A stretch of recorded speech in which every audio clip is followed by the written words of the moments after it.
What up, everybody? So, you guys ever find yourselves just binge watching videos on the internet when you're supposed to be doing something for school? In this video, we're gonna explain why people love procrastinating so much and why it's actually a really dumb thing to do. Okay, so what does procrastination actually mean? It's what we do when we know there's something else we should really be doing, but we put it off anyway.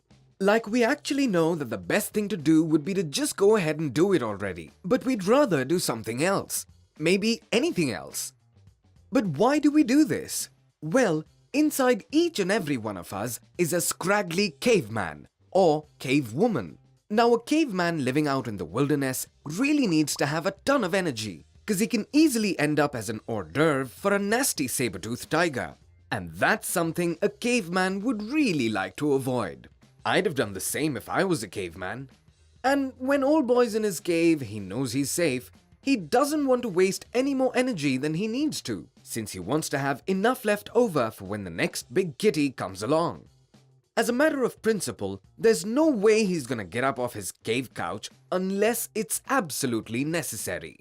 His next race against the tiger is one he really doesn't want to lose. Here's the thing though, we're probably never gonna have to deal with all that many saber-toothed tigers while we're walking down the street. I mean, most of us live in total safety by comparison, but the caveman inside still says, "Whoa man, chill. You're gonna need all that energy for when the saber-toothed tiger comes." I mean, all the things we try to avoid cost us energy in the short term, right? Whether it's exercising, cleaning, or studying for a test. So that ancient programming left over from our ancestors actively tries to prevent us from getting things done. And that's no good. In fact, it's completely unnecessary. Most of our lives aren't really in any danger.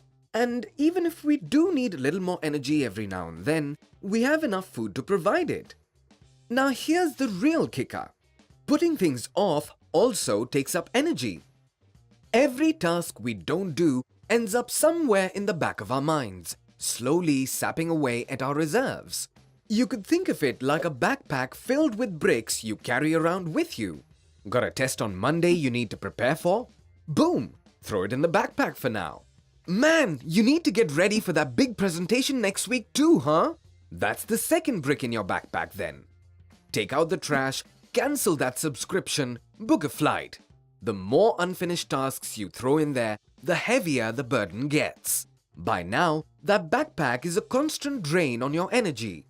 You spend all day procrastinating, but you still feel worn out and gross when you settle down for the evening. And when it finally does come down to the wire, you have to work extra hard to get the job done, unloading that backpack.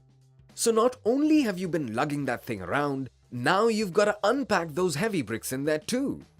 Now here comes the mind shift. When you procrastinate, you use up so much energy carrying around that backpack. But all that effort gets you nothing in return.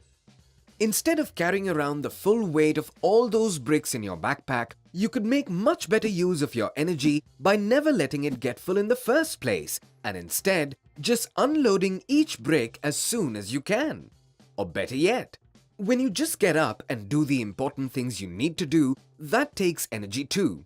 But you end up saving energy in the long run, because you're not carrying around that mental burden the whole time. You might even get a nice boost from the feeling of accomplishment that comes with reaching your personal goals. Okay, so the next time you're tempted to listen to your inner caveman, just remember these two things. 1. Nowadays, you're not gonna die if you use up your energy doing the things you need to get done. It's just some leftover programming in your brain telling you otherwise. And 2. If you feel bad about not doing something, then do it right away. You'll spare yourself the guilt that comes with the mental burden of not having done it yet. For more tips and strategies for fighting procrastination, just check out our other videos on the topic. See you soon!